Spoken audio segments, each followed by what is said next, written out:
kawan-kawan sekalian, saya sebut kawan-kawan ini biar kelihatan muda. Perkembangan terbaru akhir ini seperti digitalisasi itu memang tidak terbendung lagi ya.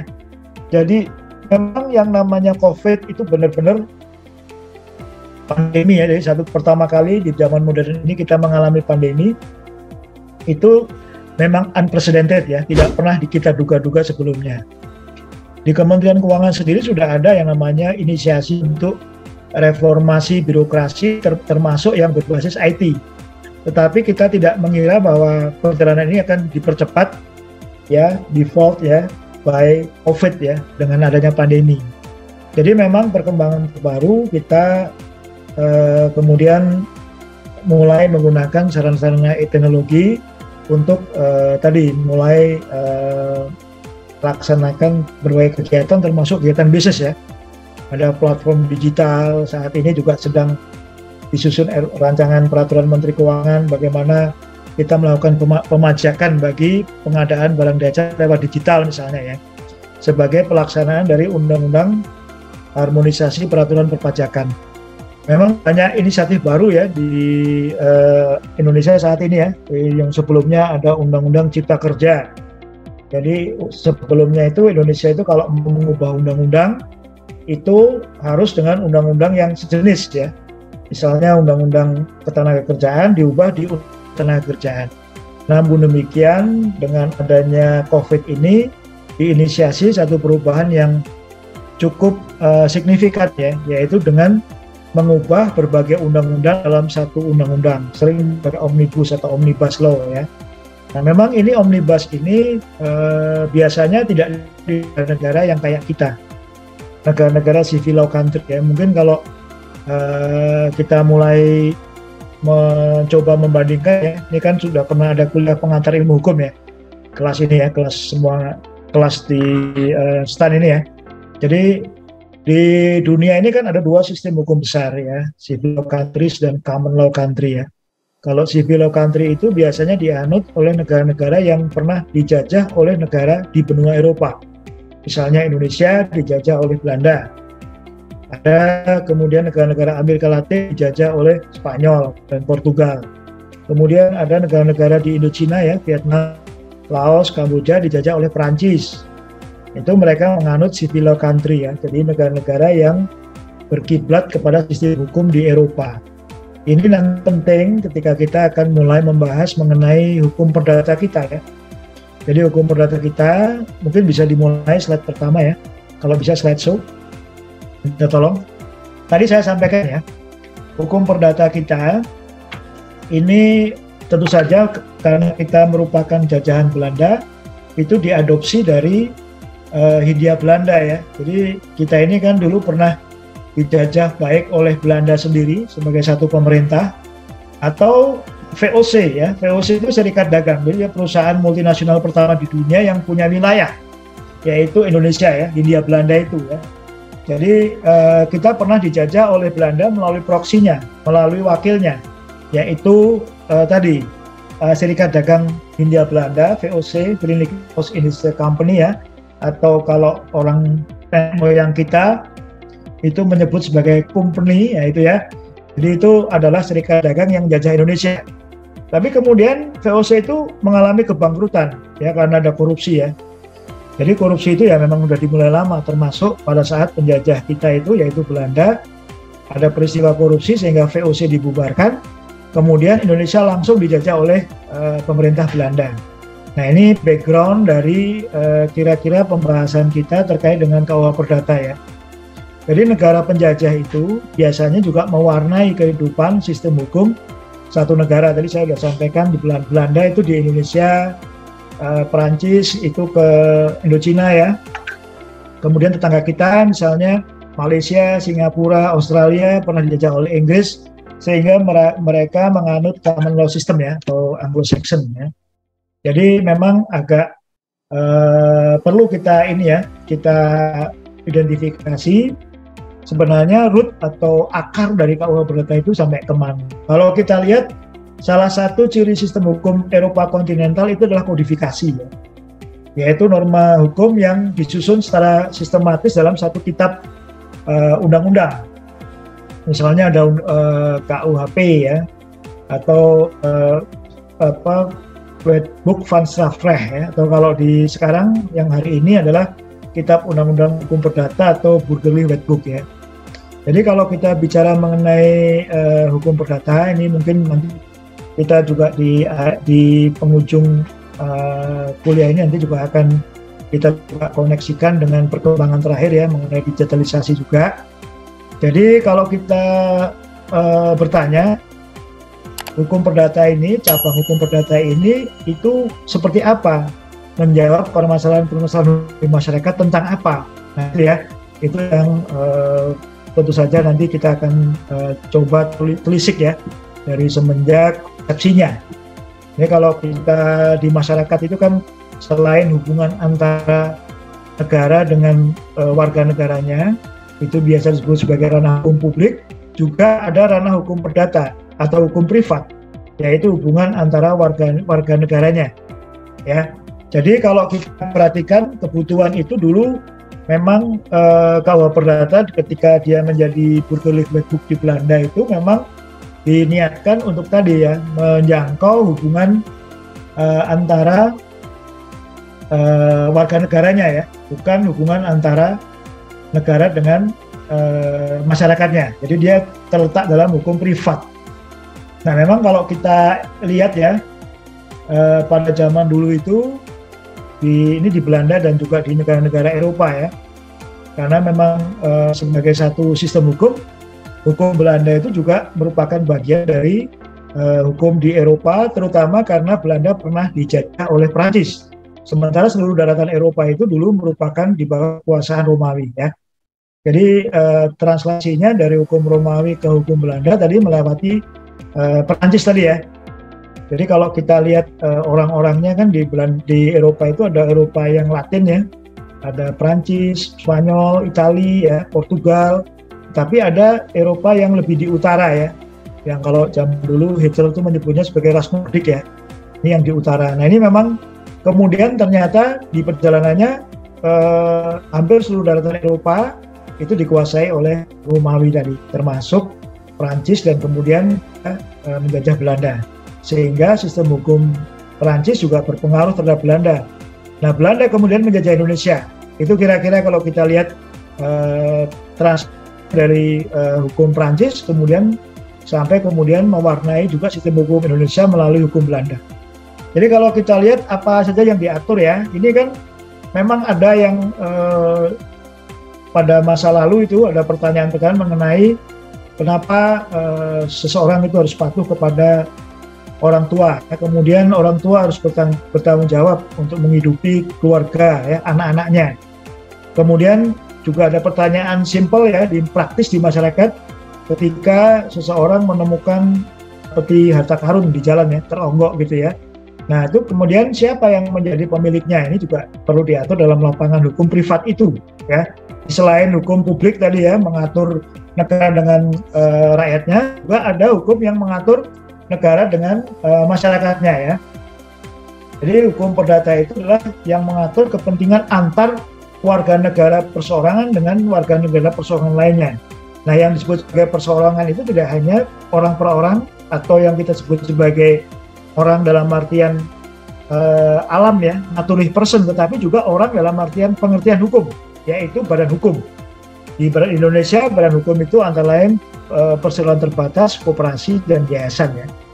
Jadi badan hukum itu adalah orang yang di-create oleh hukum.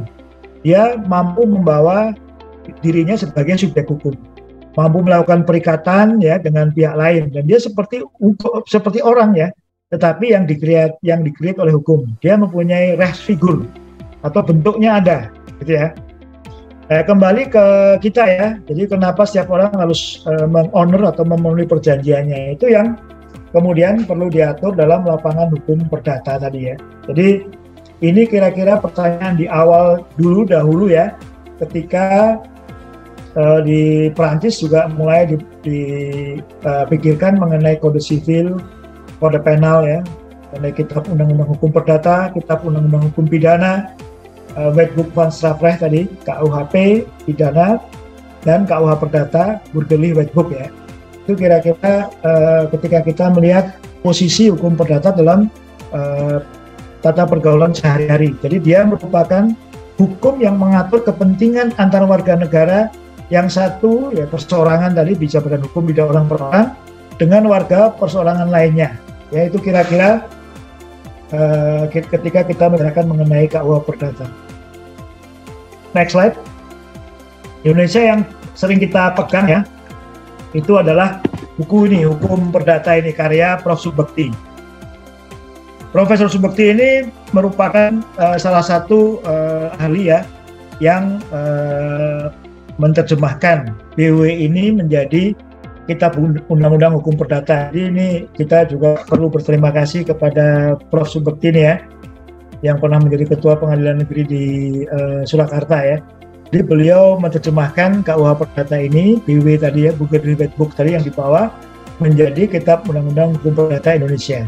Nah tadi jawaban pertanyaan tadi mengenai kenapa semua orang harus patuh ya terhadap orang tuanya, dan orang tua harus bertanggung jawab kepada kebutuhan anaknya, ada di misalnya di pasal 28 KUH Perdata ya. Setiap anak apapun umurnya ya wajib menghormati dan menghargai orang tuanya.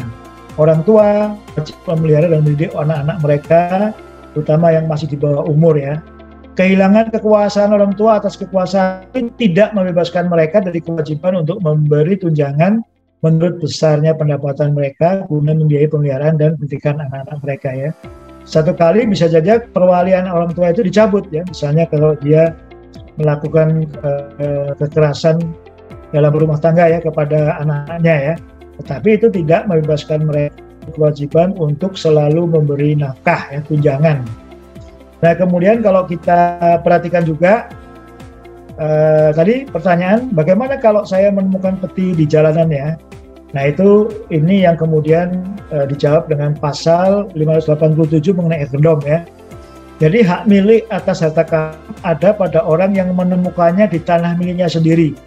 Bila harta itu ditemukan di tanah milik orang lain, maka separuhnya adalah milik yang menemukan ya.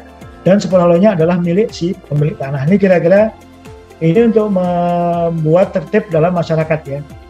Kalau zaman pra adanya kode sivil ya, atau kodifikasi serupa di hukum Romawi, tentu saja ini menjadi soal ya.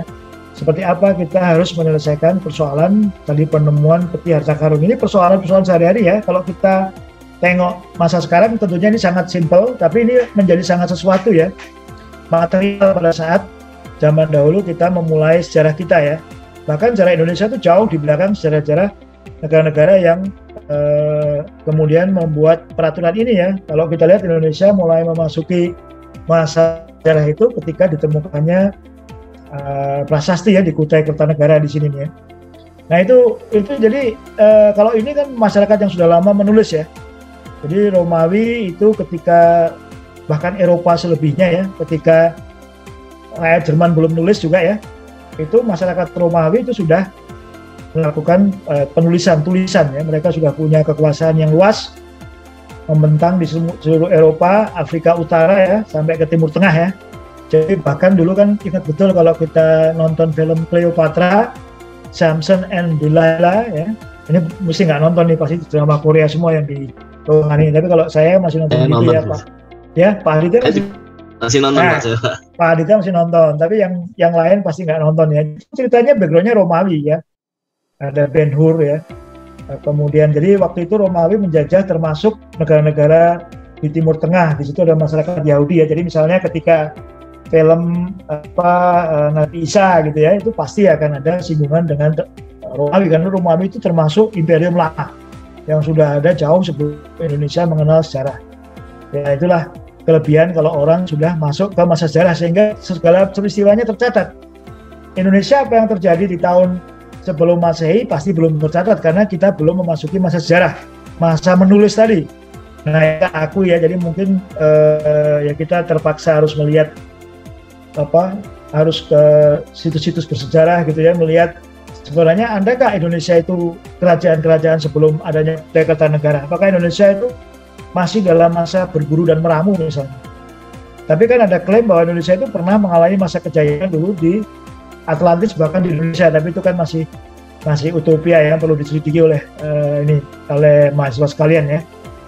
Jadi itu kira-kira mengapa kita kemudian KUH Perdata di awal mula dahulu ya, pada masa awal-awal manusia berinteraksi itu diperlukan. Nah kemudian juga ada yang kita sebut nih asas ini ya, asas ini berlaku di semua lapisan kehidupan ya, termasuk dalam kehidupan antar negara, yaitu asas Pacta Sunt Servanda ya, yang berarti adalah perjanjian itu menjadi hukum bagi para pihaknya. Makanya kemudian ketika kemarin Rusia diserbu Ukraina, kan Ukraina ingin segera menjadi anggota NATO. Karena kalau jadi anggota NATO, mereka punya perjanjian bahwa satu negara NATO diserang, itu akan dibantu oleh negara NATO lainnya sebagai aliansi. Tetapi malang tak dapat diraih ya, untung tak dapat ditolak, keanggotaan Ukraina di NATO belum resmi. Jadi ya tinggallah sendirian Ukraina dibomin Rusia tanpa dibantu oleh anggota NATO lainnya. Amerika dan negara-negara Barat kan juga diminta ya oleh Ukraina, tolong dong kalian jangan hanya menonton ya, tapi apa daya mereka belum menjadi anggota NATO, belum menjadi anggota Uni Eropa. Inilah yang disebut sebagai Pacta Sunt Servanda. Persetujuan yang dibuat dengan undang-undang yang berlaku itu sebagai undang-undang bagi para pihak yang membuatnya. Itu tidak dapat ditemui dengan kesepakatan kedua pihak kecuali dengan alasan-alasan yang terkait undang-undang dan kedua belah pihak itu sepakat ya. Itu yang disebut sebagai Pacta Sunt Servanda. Tadi yang sebagai contoh di tingkat internasional itu juga ada. Jadi kemudian ada perjanjian Taiwan dan Amerika ya. Kalau Taiwan diserang, Amerika masuk. Makanya segede apapun Tiongkok, RRT, ya nggak berani nyerang Taiwan. Karena memang ada perjanjian yang berlaku sebagai undang-undang bagi Taiwan dan Amerika Serikat. Sehingga Taiwan sampai sekarang, meskipun tidak menggunakan nama Republik Nasionalis Cina ya, tapi tetap saja tidak berani Tiongkok mengambil Taiwan, pulau kecil di depan mata dia, gitu ya. Itu kira-kira mengenai asal mula kenapa kemudian orang menciptakan hukum perdata. Jadi tanpa ini chaos ya. Hukum itu adalah untuk membuat tertib dalam masyarakat, di samping untuk kepastian mengenai hak dan kewajiban mereka. Next. Tadi ini banyak di ini ada sejarah para ahli-ahli hukum ya, untuk untuk mengantarkan kita aja mengenai bagaimana hukum perdata itu. Ya, hukum perdata itu adalah jus privatum ya. Jadi jus privatum tadi ya, hukum perdata itu dalam lapangan hukum privat, yaitu private law is the law regulating the right ya, conduct, cara berlaku ya, affair of individual. Jadi hubungan antara individu, dan juga yang dibedakan dari public law tadi ya. Public law tadi ada misalnya hukum pidana yang mengatur hubungan antara masyarakat dengan negara. Jadi kalau si A melakukan tindak pidana, maka yang akan menuntut adalah negara. Jadi misalnya si A membunuh B, kemudian jaksa penuntut umum itu menuntut atas nama negara atas kejahatan yang dilakukan oleh si A tadi. Karena luka masyarakat itu timbul ketika seorang melakukan kejahatan. Untuk merecover kembali luka itu, maka negara melakukan penuntutan terhadap si A tadi ya yang membunuh B. Itu kira-kira kalau itu hukum publik ya. Kemudian ada hukum administrasi negara ya. Kita juga punya hukum yang kemudian berlaku ketika aparatur sipil negara itu melaksanakan tugas dan kewajibannya. Sekarang kita punya Undang-Undang 30 2011 mengenai administrasi pemerintahan. Itulah yang mengatur bagaimana sebagai administratif pemerintahan melakukan tugas kita sebagai dalam konteks administrasi negara. Nah, kemudian ada juga dari Prof. Sudikno Mertokusumo ya. Ini yang mendefinisikan hukum perdata itu adalah keseluruhan peraturan yang mempelajari tentang hubungan antara orang yang satu dengan orang lainnya, baik meliputi hubungan keluarga dan pergaulan dalam masyarakat. Ini Prof. Dr. Sudikno Mertokusumo, ya, ahli hukum perdata kita dahulu ya. Next. Ya, tadi memang ada antara teori hukum ya dan juga dalam pengaturan di KUH Perdata itu sendiri ya. Jadi kalau di teori hukum itu kira-kira hubungannya dengan buku di kodifikasi KUH Perdata itu seperti yang digambarkan di slide ini ya.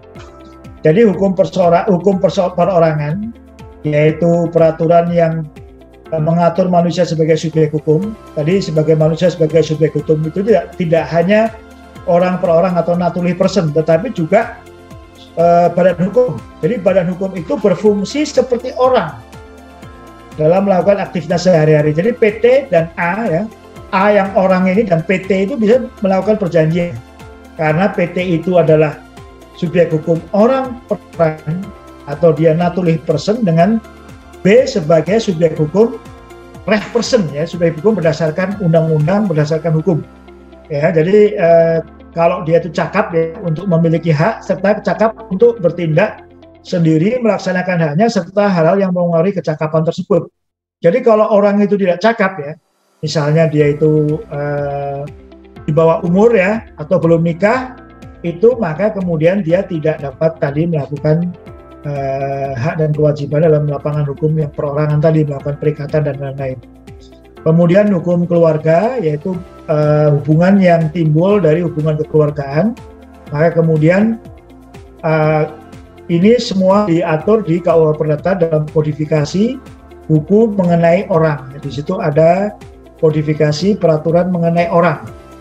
Kemudian tadi mengenai kekayaan, yaitu hubungan yang dapat dinilai dengan uang, ini dalam teori kekayaan.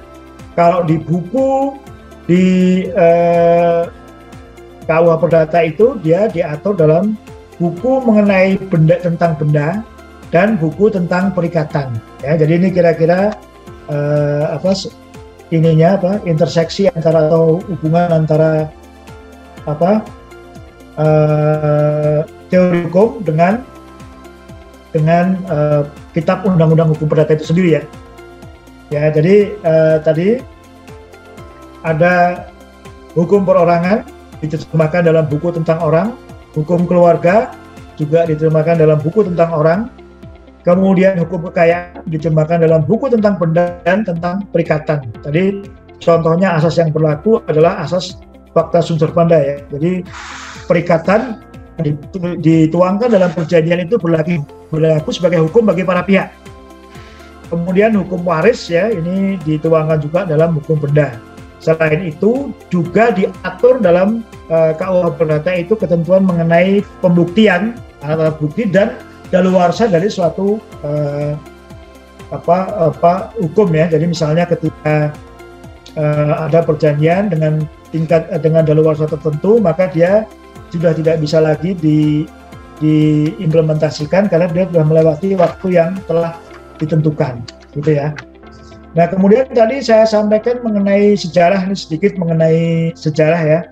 Jadi bagaimana hukum perdata yang berlaku di Eropa tadi, yang hidup di masyarakat Eropa tadi, ada Kekaisaran Romawi ya, itu berlaku sampai kepada Indonesia. Ini nanti coba kita di next slide ya. Nah, mungkin masih ingat ya, ada Kekaisaran Roma ya, yang kemudian pecah menjadi Romawi Barat dan Romawi Timur. Romawi Timur disebut sebagai Bizantium ya. Di situ ada Kaisar Justinianus ya di abad ke-6 Masehi. Itu kemudian memerintahkan kalau Kaisar itu dia memerintahkan penyusunan kodeks ya, kodifikasi juris civilis yaitu mengenai private, sebuah kitab hukum yang mengatur hukum yang berlaku terhadap warga Kekaisaran Bizantium termasuk hubungan antar masyarakatnya. Kodeks juris civilis tadi dibagi menjadi 4 ya, yaitu kodeks Justinianus Digesta, kumpulan tulisan hukum para juris ya, digest ya, kayak misalnya Reader Digest gitu ya. Kemudian institutiones ya, perihal status perorangan, kebendaan dan perbuatan, dan novelae yaitu prinsip baruan atau hukum bagian lainnya. Pada era selanjutnya, Kodeks Juris Civilis ini menjadi inspirasi bagi kodifikasi hukum perdata di daratan Eropa pada umumnya ya. Next slide. Ini satu episode dalam pemerintahan Prancis yang sangat terkenal ya, karena waktu itu Napoleon Bonaparte, saya bukan orang Prancis beneran, orang dari ini ya, Sardinia ya, pulau kecil ya.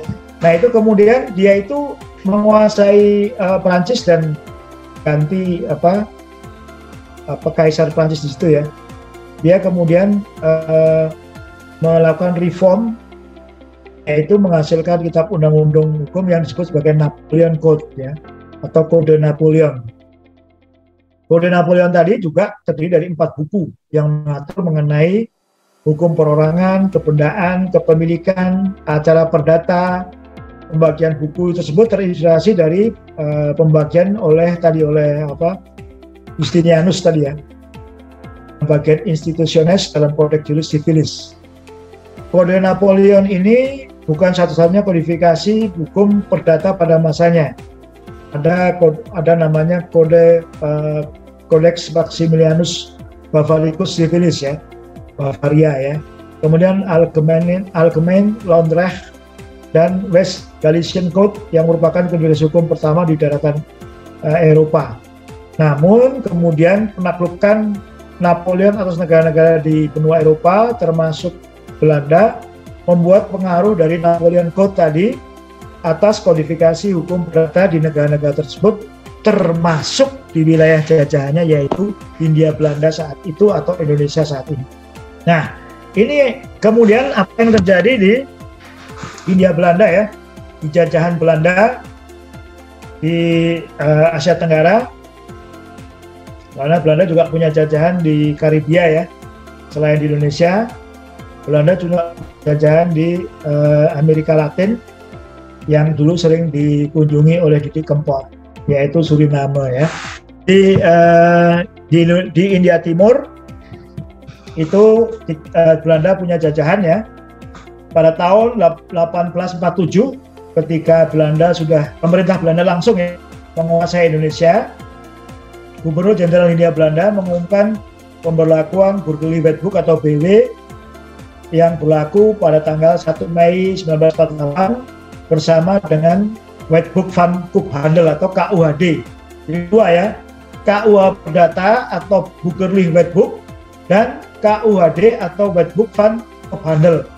Keberlakuan BW di Indonesia berdasarkan asas konkordansi yang sempit, di mana hanya berlaku bagi golongan Eropa dan Timur asing saja. Jadi konkordansi itu asas persamaan. Apa yang berlaku di Belanda sebagai induk jajahan berlaku pula di tanah jajahannya yaitu Hindia Belanda. Pada saat itu ingat ya, Indonesia dibagi menjadi 3 golongan penduduk. Yang pertama adalah golongan Eropa. Di situ ada Belanda, ada Inggris ya, yang menguasai Belanda ya, tapi juga orang Eropa lainnya dimasukkan sebagai golongan Eropa. Ada Timur asing ya, yaitu golongan Arab, India, Tiongkok ya, yang dimasukkan sebagai Timur asing, dan golongan Bumi Putra atau pribumi ya, yang meliputi golongan ketiga. Jadi kalau di masyarakat jajahan itu kira-kira biasanya inlander atau pribumi itu ditaruh di paling bawah ya. Itu kira-kira pada masa jajahan Hindia Belanda. Yang mendapatkan prioritas ya tentu saja golongan Eropa dan kedua Timur asing. Malah inlander masuk di paling bawah. Ya. Terhadap golongan pribumi tadi berlaku hukum adat masing-masing suku yang ada ya. Namun juga dapat dia menundukkan diri, dia bisa memakai BW dengan cara mematuhi seluruh ketentuan BW, mematuhi sebagian hukum BW, kemudian terhadap perbuatan hukum dan tertentu dan secara diam-diam. Ya, misalnya pada saat dia menyetujui tadi ya. Ya, jadi ini tadi ya Napoleon Bonaparte, kemudian ada Gubernur Jenderal Hindia Belanda. Nah, kemudian masuklah kita menjadi Kitab Undang-Undang Hukum Perdata Indonesia. Ya, next slide.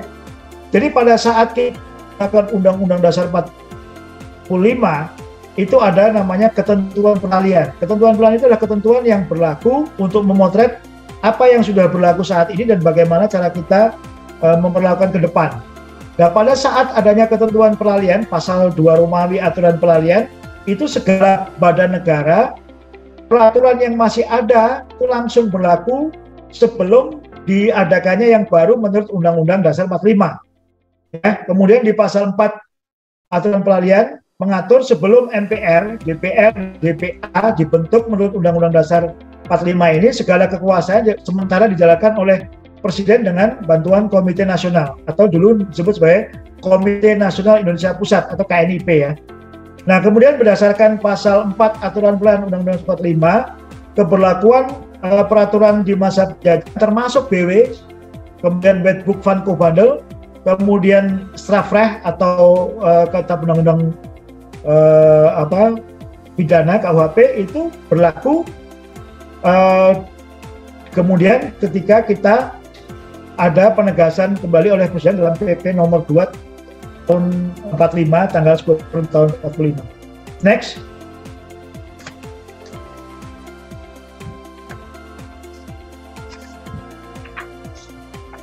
Ya, ini contoh dari Saharjo ya, Menteri Kehakiman ke-11. Ini bagaimana cara kita memandang BW tadi atau KUH Perdata.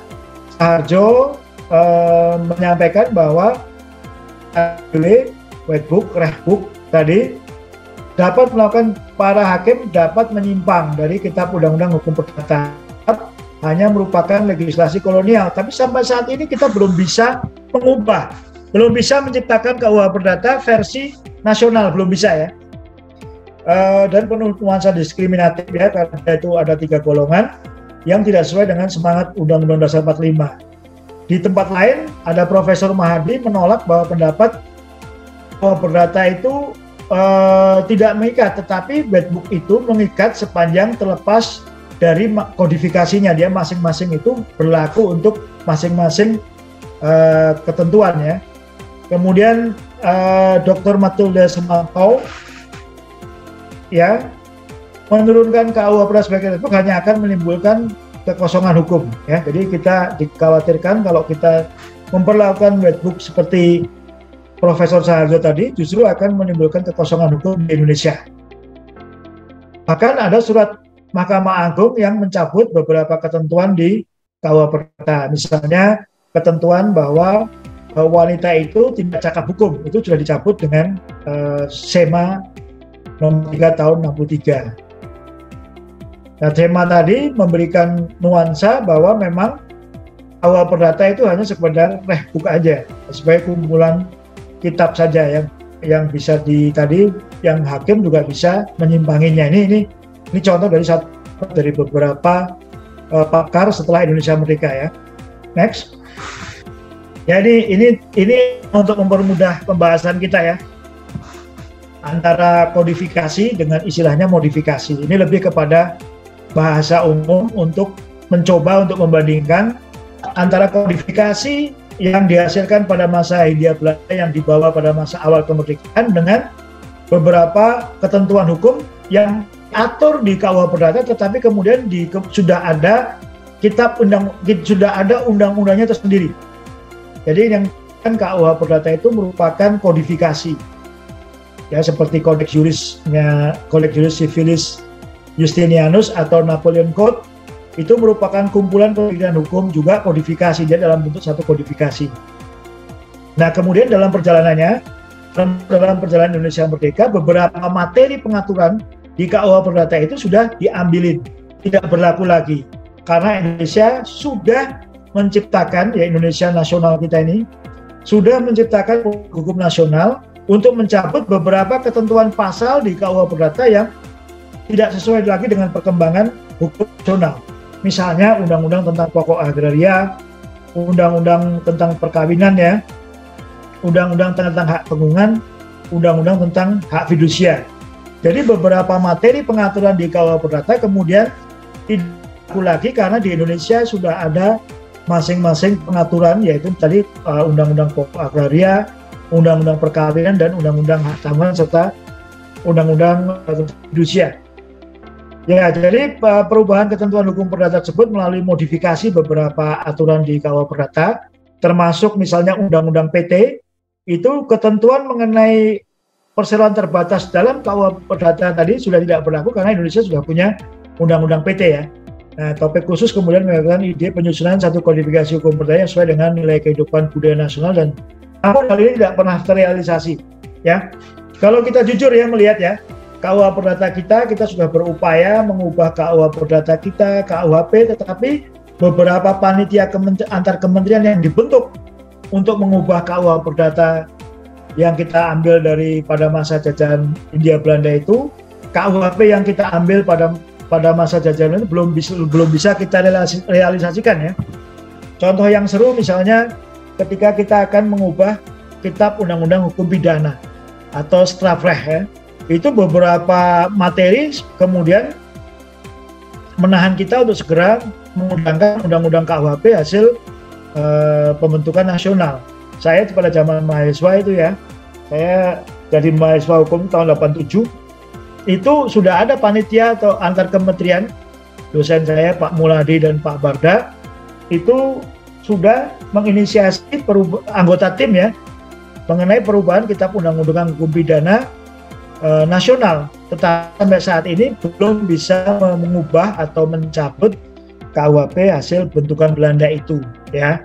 Jadi sekarang kita masih menggunakan KUHP Belanda itu karena KUHP nasional yang sedang kita susun itu rupanya masih menjadikan polemik ya. Misalnya ketentuan apakah perlu kita mengatur ketentuan mengenai santet. Ya, contohnya yang kemudian polemiknya sangat panjang. Itu ya kira-kira ya, bahkan KUH Perdata belum bisa kita ubah. Satu-satunya yang berhasil kita ubah itu adalah Indische Comptabiliteit Wet atau ICW. Akhirnya para putra-putra terbaik di Kementerian Keuangan ya berhasil mengganti ICW menjadi Undang-Undang Keuangan Negara, Undang-Undang 17 tahun 2003 mengenai keuangan negara, Undang-Undang nomor 1 2004 mengenai perbendaharaan negara, dan Undang-Undang mengenai pemeriksaan keuangan, paket undang-undang yang mengubah produk hukum kolonial ICW. Tapi di lapangan lain belum bisa. Itu kira-kira ya. Next slide. Di perjalanannya tadi beberapa ketentuan di KUH Perdata kemudian diubah antara lain dengan putusan Mahkamah Konstitusi terkait hukum perdata. Ya, misalnya hak waris anak di luar nikah, yaitu hukum keluarga. Pasal 863 KUH Perdata hanya membolehkan pemberian sepertiga harta waris terhadap anak di luar nikah sepanjang diakui oleh ayahnya. Ya, ingat ya, sepanjang dia diakui ayahnya. Hal ini ditegaskan kembali dalam pasal 43 Undang-Undang Perkawinan yang menyatakan bahwa anak yang dilahirkan di luar perkawinan yang sah hanya mempunyai hubungan perdata ibunya dan keluarga ibunya. Dia punya ayah hanya ke ibunya, ya, karena dia di luar nikah ya. Mahkamah Konstitusi dalam putusan 46 tahun 2010 menyatakan bahwa anak di luar kawin, di luar nikah tadi tidak hanya punya hubungan perdata dengan ibu keluarga ibunya, tapi dia mempunyai hubungan perdata dengan ayah atau keluarga ayahnya. Dapat dibuktikan berdasarkan ilmu pengetahuan dan teknologi ya, ada tes DNA ya, dan atau alat bukti lain menurut hukum laki-laki tersebut adalah ayah dari anak di luar nikah tersebut, di luar kawin tersebut ya. Ini contoh yang kemudian melengkapi bacaan kita terhadap perdata. Akibatnya ya, pengakuan ayah dari anak di luar nikah tidak lagi menjadi syarat perolehan hak waris bagi anak di luar nikah. Hal ini menimbulkan polemik di masyarakat yang menganggap bahwa putusan tersebut tidak sesuai dengan nilai-nilai agama dan budaya masyarakat Indonesia ya. Jadi kalau di hukum Islam misalnya, anak di luar nikah itu bernasab atau berketurunan referensinya kepada ibunya, bukan kepada ayahnya ya. Kenapa salah sendiri, kenapa nggak nikah kalau mau punya anak ya. Jadi kalau memang ini ya dia tidak punya bin, nggak bisa pakai bin ya. Jadi misalnya si A bin Mufti ya nggak bisa karena di luar nikah gitu ya. Ini contoh dari perkembangan hukum perdata dikaitkan dengan putusan Mahkamah Konstitusi. Kemudian juga dengan Undang-Undang Fidusia. Sertifikat jaminan fidusia memiliki kedudukan yang sama dengan putusan pengadilan. sehingga kreditur sebagai pemegang jaminan fidusia dapat melakukan eksekusi tanpa harus melalui pengadilan.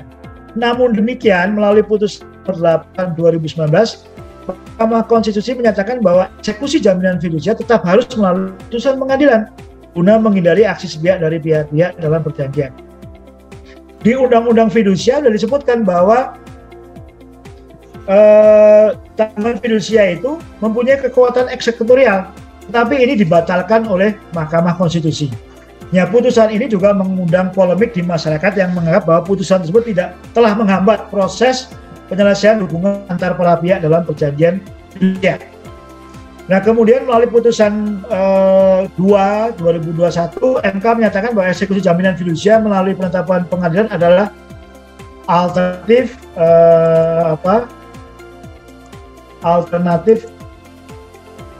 ini ada pertanyaan alternatif dalam hal kreditor dan debitur tidak mencapai kesepakatan mengenai eksekusi jaminan fidusia. Next slide. Nah, ini ya. Kemudian ada mengenai force majeure atau force majeure ya. Ini keadaan kahar.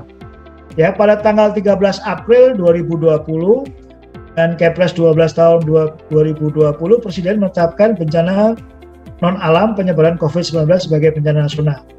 Nah, penetapan pandemik tersebut kemudian menimbulkan anggapan bahwa pembatalan kontrak dapat dilakukan berdasarkan klausula force majeure. Anggapan tersebut kemudian menjadi polemik mengingat dampaknya pada pemenuhan perikatan dalam kontrak swasta maupun pemerintah. Nah, Menko Polhukam Mahfud MD memberikan balasan atas polemik yang terjadi tersebut. Menurutnya, force majeure pandemi COVID-19 tidak serta-merta dapat menjadi alasan pembatalan kontrak atau penghindaran pemenuhan kewajiban karena alasan force majeure tadi. Mahfud menjelaskan dalam teori hukum terdapat dua jenis force majeure, yaitu yang absolut dan relatif. Force majeure absolut adalah kejadian yang secara mutlak. Misalnya ada bencana alam yang mengakibatkan pabrik-pabriknya itu kemudian terbakar atau kena bencana, itu mutlak ya. Seperti musnahnya bangunan yang dijadikan jaminan kontrak karena bencana alam di Palu 2012 itu menyebabkan amblesnya atau likuifasi ya, hilangnya aset-aset tadi, maka disebut force majeure. Sedangkan yang relatif adalah perubahan keadaan tetapi masih alternatif yang dapat disubstitusikan yang terjadi ketika pandemi COVID-19 tadi ya. Force majeure itu apa? Force majeure itu adalah keadaan kahar ya, suatu keadaan yang diatur dalam 1245 KUH Perdata yang memungkinkan debitor membayar ganti rugi, tidak harus membayar ganti rugi karena alasan-alasan bencana alam, keadaan yang memaksa tadi ya. Ya, tadi ada peraturan OJK yang terkait dengan penyebaran coronavirus ya. Di situ OJK menerbitkan POJK 11 membolehkan relaksasi ketentuan restructuring kredit bagi debitur yang terkena dampak COVID. Kemudian ini menjadi hal yang meringankan beban debitur yang usahanya telah terdampak COVID ya. Dalam perspektif hukum perdata, relaksasi ini akan mendorong penyelesaian hubungan hukum antara bank dan debitur secara bilateral tanpa harus serta-merta melalui proses sengketa keperdataan. Ya. Ya, ini next slide. Ini ada tadi disampaikan ya di awal ya, perkembangan digitalisasi tadi seperti yang Pak Moderator sampaikan ya. Ini kemudian ada artificial intelligence, kita menggunakan blockchain ya. Kemudian pandemi COVID-19 yang membatasi mobilitas masyarakat itu mempercepat proses digitalisasi.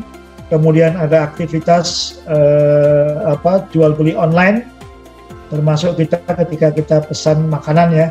Kemudian model bisnis di era digital ini variatif dan tadi memakai platform termasuk ya. Kemudian pemotongan proses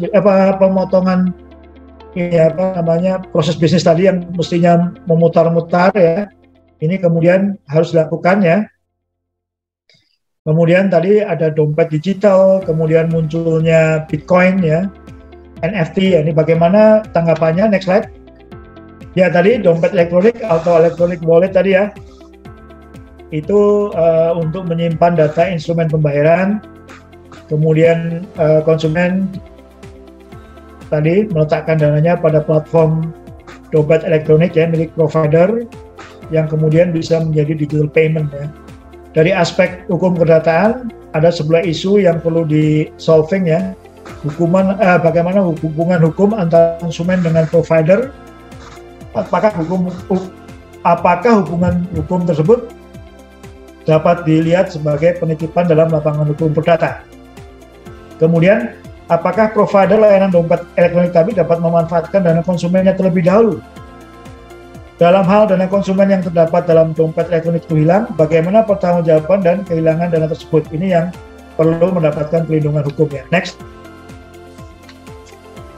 Termasuk adanya non-fungible token ya, yang pada intinya adalah berupa teks, video, musik yang dianggap memiliki nilai ekonomis ya, yang timbul dari aktivitas kepemilikan karya tersebut dengan memanfaatkan teknologi blockchain sehingga dapat dinilai sebagai sebuah aset digital. Misalnya satu gambar karya seni yang berasal dari tadi karya digital. Sebagai sebuah fenomena baru, NFT masih mengundang skeptisisme ya, masih mengundang penilaian yang cukup negatif ya, ada yang negatif ya. Apakah NFT ini merupakan objek kebendaan perdata yang dapat dimiliki dan dialihkan atau hanya sekedar satu klaim atau suatu karya digital belaka? Bagaimana cara pengalihan hak atas NFT ini ya? Apakah NFT juga dapat diwariskan seperti hukum waris tadi yang kita bicarakan? Next slide. Nah ini apa yang bisa kita petik dari pelajaran pagi hari ini, yaitu hukum perdata itu tadi disebut sebagai hukum privat yang mengatur mengenai hak perorangan, kebendaan dan perikatan, dan mengatur hubungan antara orang per orang ya, bukan ranah publik. Pengaturan hukum perdata pada awalnya tadi dilakukan dengan mengkodifikasi hasil pemikiran para sarjana barat di masa lampau ya. Kemudian terdapat semangat untuk kodifikasi Justinianus, kemudian Napoleon, kemudian Hindia Belanda, Indonesia ya. Lembaga yudikatif tadi termasuk membentuk arah perkembangan hukum perdata. Ada putusan Mahkamah Konstitusi, ada surat edaran Mahkamah Agung. Di masa pandemi COVID ya, isu perkembangan hukum perdata ini fokus pada ranah hukum perikatan yang menyebabkan hubungan hukum antara kreditor dan debitur. Perlu pengkajian yang terus-menerus ya, respon hukum perdata dalam menanggapi migrasi aktivitas masyarakat ke dunia digital yang begitu cepat, masif, dan dinamis ya. Saat ini misalnya pengaturan mengenai izin satu perusahaan jasa keuangan yang bergerak di bidang digital ya, termasuk di sana misalnya mengenai peer-to-peer lending gitu ya, itu memang belum ada pengaturan setingkat undang-undang. Nah ini menjadi tantangan bagi regulator di Indonesia, termasuk OJK, untuk memberikan tadi izin mengenai pembiayaan berbasis digital, peer-to-peer lending, dan beberapa produk-produk digital yang disampaikan tadi yang terkait erat dengan lapangan hukum perdata.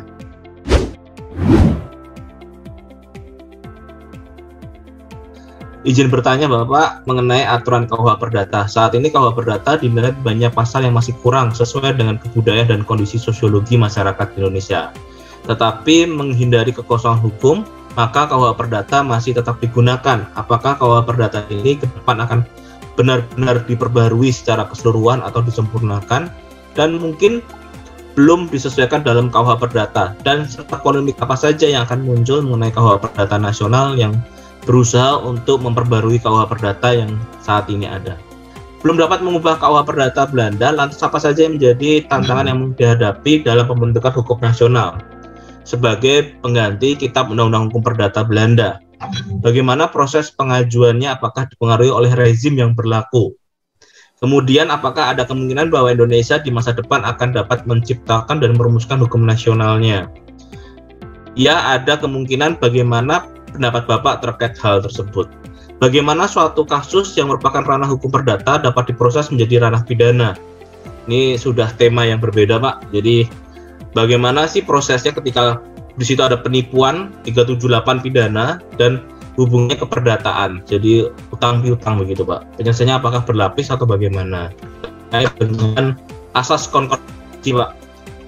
Diketahui berjalannya hukum tersebut belum sepenuhnya sesuai dengan asas yang telah ditegaskan tersebut di dalam KUH Perdata pasal 4 Aturan Peralihan Undang-Undang Dasar 45 menegaskan kembali hukum yang berlaku di masa penjajahan di Peraturan Pemerintah Nomor 2 Tahun 45, yaitu BW tersebut. Pertanyaan saya, mengapa Bank Indonesia tetap melakukan BW? Padahal pelaksanaannya pada masa lalu banyak mengalami penyimpangan. Apakah ada perbaikan penyempurnaan isi BW sehingga sesuai dengan berlaku di Indonesia? Ini bagaimana sih? Apakah mungkin gitu ya? Ini pertanyaan, dapat dilakukan perubahan terhadap BW tersebut. Contoh hukum perdata adalah perkawinan. Dalam perkawinan, masa yang menimbulkan konsekuensi atau hubungan hukum antara suami dan istri atau orang tua, serta berkaitan pula dengan harta perkawinan. Apakah akibat hukum perkawinan tersebut terhadap hubungan suami istri dan orang tua serta harta kekayaan, Pak?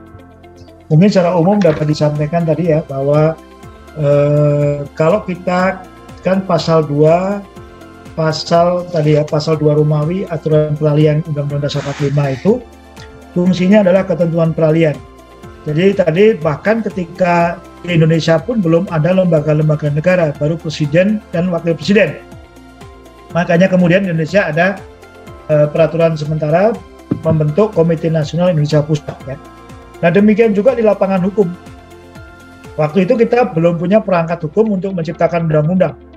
Makanya kemudian kita memperlakukan undang-undang KUH Perdata. Dalam perjalanannya tadi seperti yang saya sampaikan, itu kemudian dimodifikasi.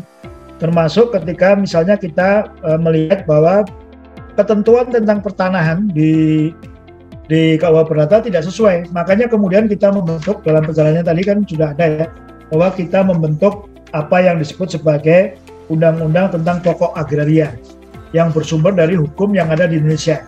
Jadi Undang-Undang Pokok Agraria tahun 50 itu pertama kalinya kita bisa punya parlemen dan kita membentuk undang-undang. Sebelumnya kita belum ada. Jadi kalau kita kemudian merdeka tanpa ada aturan peralihan itu mengatur aturan yang sudah ada dan bagaimana ke depan kita akan menyikapi aturan itu. Jadi memang di awal kita diniatkan KUH Perdata itu sifatnya sementara, nggak selamanya sampai dengan tahun 2022 ini. Tetapi seperti juga Belanda, ketika kita akan menyusun KUH Perdata versi Indonesia itu kesulitannya besar sekali ya. Karena ternyata itu membutuhkan waktu yang lama. Coba kalau kita lihat ya, nanti kalau bekerja di birokrasi ya, proses legislasi ya, proses untuk menyusun undang-undang di DPR itu juga sangat lama. Jadi masa sidang DPR itu terbatas. Ya, kalaupun dia untuk periode 5 tahunan, dia akan dibagi dalam tiap tahun. Ada namanya disebut program legislasi nasional. Itu bikin undang-undang itu lama. Contohnya misalnya undang-undang undang-undang perkawinan tadi ya.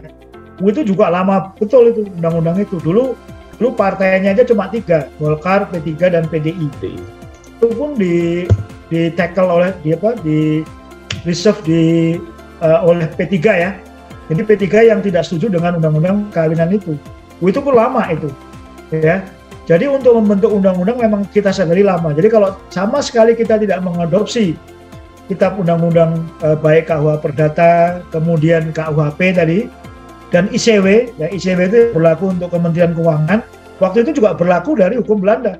Tetapi ICW berhasil kita ubah dalam 3 paket undang-undang keuangan negara.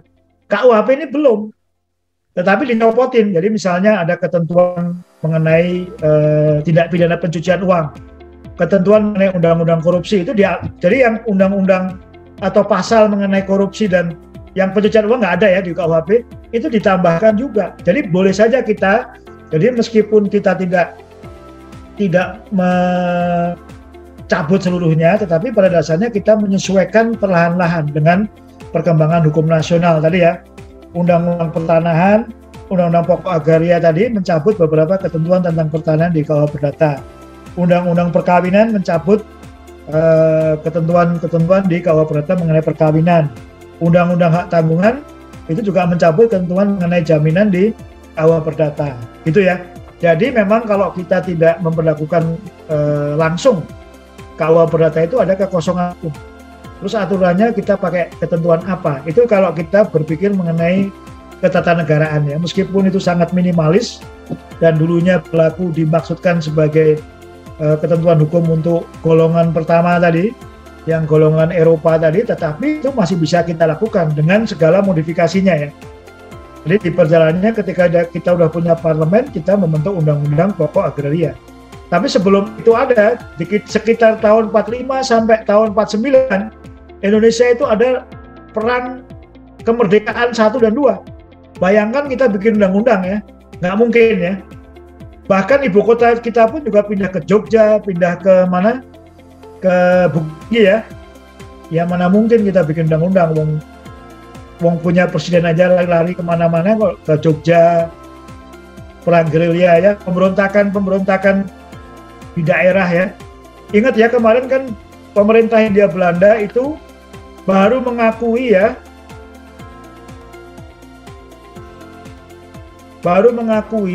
bahwa dia itu kemerdekaan Indonesia kemarin itu. Sebelumnya mereka mengakui kemerdekaan Indonesia tahun 49 ketika penyerahan kedaulatan. Belanda minta maaf ke Indonesia baru kemarin. Jadi bayangkan di tahun 45 sampai 50 Indonesia nggak punya hukum apa-apa, itu bisa menimbulkan chaos ya, kekosongan hukum. Itu akibatnya adalah kita jadi chaos tadi ya, nggak ada aturan yang kita pakai sebagai hukum, sebagai negara nasional ya. Jadi mengapa KUH Perdata, KUHP, bahkan ICW dulu sebelum kita punya keuangan negara itu selalu kita pakai.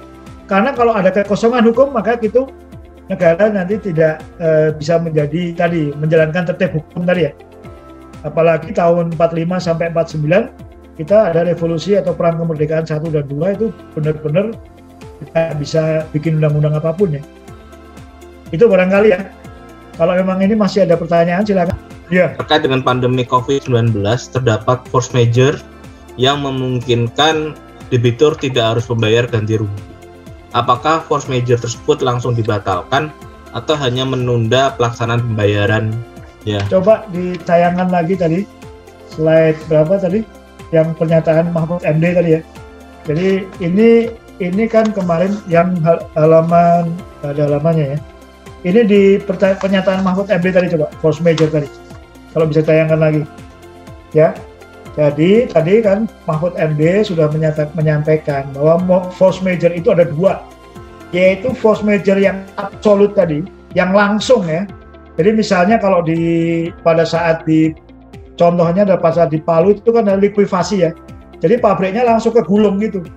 Nah itu force major yang absolut. Tetapi dia memahami bahwa pandemi COVID-19 itu bukan force major yang absolut, karena dia masih akan masih ada sesuatu yang bisa dilakukan, tidak immediate ya. Jadi misalnya ditunda seperti OJK tadi. OJK tadi perjanjian kreditnya ya. Next slide yang OJK tadi. Ini contohnya OJK tadi untuk menanggulangi force major tadi. Dia melakukan restrukturisasi ya. Jadi dia ada stimulus yang disebut sebagai counter cyclical ya, kebijakan counter cyclical ya. Antara lain dengan merelaksasi ketentuan mengenai restructuring kredit pada saat pandemi. Bisa diulur ya.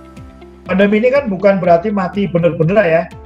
Tadi kan kalau yang namanya absolut ya, force major absolut itu adalah langsung dia itu misalnya pabriknya kegulung gempa bumi atau likuifasi kemarin di Palu kan gulung tanahnya ya. Nah itu adalah force major absolut. Kalau tadi yang menurut Pak Mahfud tadi ya, ada force major yang relatif ya, itu masih bisa ada alternatif yang dapat disubstitusikan, yaitu melalui tadi kompensasi ditunda atau di restructuring seperti adanya di PROJK nomor 11/2020. Jadi kita bisa menunda pembayaran. Itu ya. Jadi bukan membatalkan pembayaran. Teorinya begitu ya, force major, tapi kemudian oleh Mahfud MD kita tolong dipahami, ada yang disebut sebagai absolut. Kalau pabriknya terbakar, kemudian bencana alam tadi. Tetapi kalau dia itu pandemi, itu tidak langsung, dia masih ada upaya lain yang bisa diikhtiarkan, termasuk yaitu dengan melakukan restructuring ini ya, di peraturan OJK. Izin Pak, ini ya. Untuk yang tema akan datang ini Pak, untuk akan datangnya ada pertanyaan yang menarik nih Pak. Yang pertama yaitu terkait dengan bagaimana pengadilan mengurus masalah hukum perdata yang dasar hukumnya belum ada di dalam KUH Perdata, misalnya pelanggaran hukum yang berkaitan dengan NFT. Apakah kemungkinan dimunculkan dalam hukum perdata yang baru dalam prosesnya? Itu yang pertama. Yang kedua yaitu beberapa tantangan yang akan dihadapi hukum perdata di masa mendatang, khususnya di era digital. Apakah pengkajian dilakukan tidak hanya melihat di negara lain sebagai acuan, ataukah karena perbedaan sistem hukum mengakibatkan Indonesia belum mengacu dengan hukum di negara lain? Mohon izin Pak. Terima kasih Pak. Ya, jadi memang persoalan digital ini kan persoalan semua negara ya, di berbagai aspek, termasuk persoalan-persoalan mengenai misalnya perpajakannya. Apakah bagaimana cara melakukan pemotongan pajak terhadap digital ini? Alhamdulillah Indonesia kemudian kemarin setelah kita menjadi host G20 ya, kita berhasil mendapatkan pelajaran dari negara-negara lain untuk melakukan pemajakan. Nah, kalau di NFT ini tadi hakim bisa aja salah satu pendekatan perdata ya. Jadi hakim itu tidak harus menunggu adanya peraturan, dia itu bisa melakukan res finding. Hakim itu bisa melakukan tafsir ya. Tadi misalnya yang dikemukakan di paparan tadi, misalnya NFT dianggap sebagai objek kebendaan.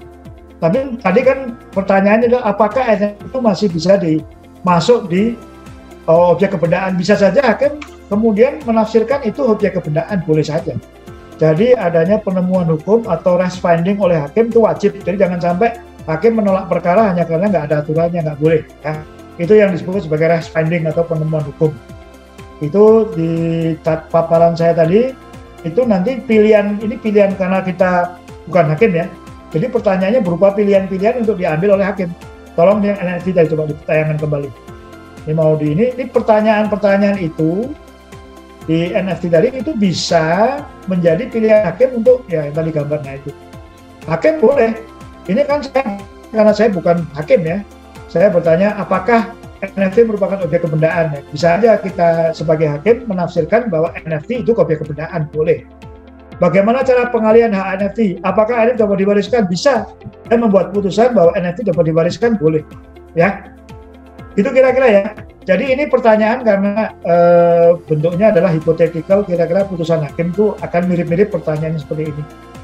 Jadi persoalan NFT ini persoalan semua negara di dunia ini perkembangan baru. Nah kalau memang belum ada aturannya ya boleh saja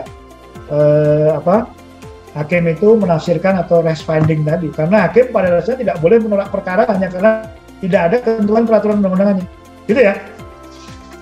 Yap. Ya Pak, mohon izin. Ya. Okay. Ini pertanyaan terakhir kali Pak, ini terkait dengan kasus yang sedang trending saat ini gitu Pak. Ya. Ini terkait dengan perkembangan zaman, hukum perdata sangat dibutuhkan dan diperlukan.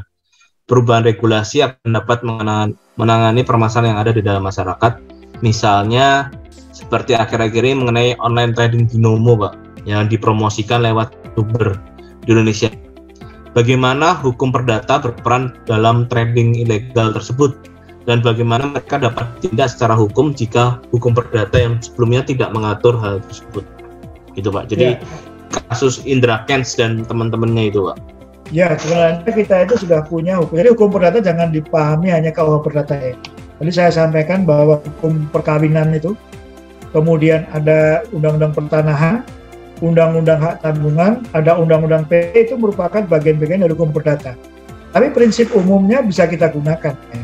Meskipun kita udah ada undang-undang mengenai transaksi elektronik. Ya. Elektronik itu kalau misalnya digital signature sama dengan tanda tangan basah. Itu contoh-contoh dari sebenarnya kita sudah atur, tapi memang kan selalu perkembangan hukum di belakang dari perkembangan kebutuhan masyarakat. Karena apa? Melakukan legislasi, membentuk undang-undang itu butuh proses. Nah itu kemudian yang ketika ada perkara ya, nanti hakim yang menafsirkan hukum, apakah dia merupakan bagian dari tadi one prestasi tadi. Apakah dia ternyata platformnya itu di Indonesia, kan katanya di sebuah negara di Karibia sana ya. Nah itu seperti apa? Bahkan ada banyak hal-hal terkait dengan ketentuan pidana ya, misalnya dia itu melakukan pencucian uang, dia bawa uang dari hasil ini money laundering, hasil kejahatan, kemudian menjadi sumber bagi transaksi binomo, kan banyak yang gitu ya. Jadi memang ini multi aspek ya. Dia tentu saja kena KUHP. Ketika dia melakukan perjanjian itu tidak hanya dipahami sebagai gitu ya. Begitu kita klik, oke, itu perjanjian. Nah itulah yang kemudian menjadi penafsiran perjanjian di era digital ini. Jadi memang Undang-Undang Transaksi Elektronik ya ITE itu bagian dari hukum perdata. Dia mencoba untuk menjelaskan hukum-hukum dasar di KUHP perdata itu dalam pengertian elektronis. Tetapi memang tidak semua transaksi itu kemudian harus secara rinci ya. Karena hukum itu menyangkut hal-hal yang pokoknya aja. Di situ ada perikatan, ada jual beli, ada janji-janji ya untuk memenuhi prestasi. Nah kalau semua itu dilanggar karena perikatan itu adalah undang-undang bagi para pihak, yaitu tentu saja dia sudah melakukan prestasi atas perikatannya. Tetapi perikatan yang dilakukan oleh elektronik tadi diwadahi dengan transaksi elektronik ya. Di Undang-Undang ITE. Undang-Undang ITE pun bagian dari hukum perdata ya, yang mengatur privat. Manakala ITE itu mengatur publik, maka dia menjadi munculnya di Undang-Undang mengenai Cipta Kerja atau Undang-Undang 30 2014, Undang-Undang Administrasi Pemerintahan ya. Itu mengenai cara pemerintah melakukan aktivitas dalam lapangan elektronik ya. Seperti kita melakukan, Kementerian Keuangan melakukan digitalisasi. Kalian mahasiswa ya, absensi secara digital, itu kan bagian dari tadi platformnya aja. Tapi prinsip dasarnya mengenai perikatan, mengenai pemenuhan kewajiban itu ada di KUHP Perdata. Jadi tidak tepat kalau dibilang KUHP Perdata tidak menjangkau hal ini ya, karena perikatan dasarnya ada, tetapi caranya sudah diatur di Undang-Undang Elektronik tadi, transaksi elektronik ITE tadi ya, informasi dan transaksi elektronik. Itu kira-kira ya, yang paling mendasar adalah bahwa hakim itu tidak dapat menolak perkara ya, dia juga harus melakukan penemuan hukum atau res finding atas semua undang-undang yang ada yang terbatas itu. Kalau dibilang terbatas, tapi sebenarnya undang-undang itu cukup lengkap. Kalau kita pakai beberapa undang-undang, beberapa pasal ya, nah itu selama ini ITE juga banyak digunakan ya dalam berbagai lapangan. Kemarin misalnya pinjaman elektronik itu belum ada juga ketentuan yang mengatur secara eksplisit, tetapi bisa kita lihat. Jadi misalnya manakala dia melakukan upaya menghimpun masyarakat dan menyalurkan kepada masyarakat, dia harus punya izin dari OJK. Contohnya begitu ya. Tapi kalau dia nggak punya izin, namanya pinjol ilegal, pinjaman online ilegal. Gitu ya.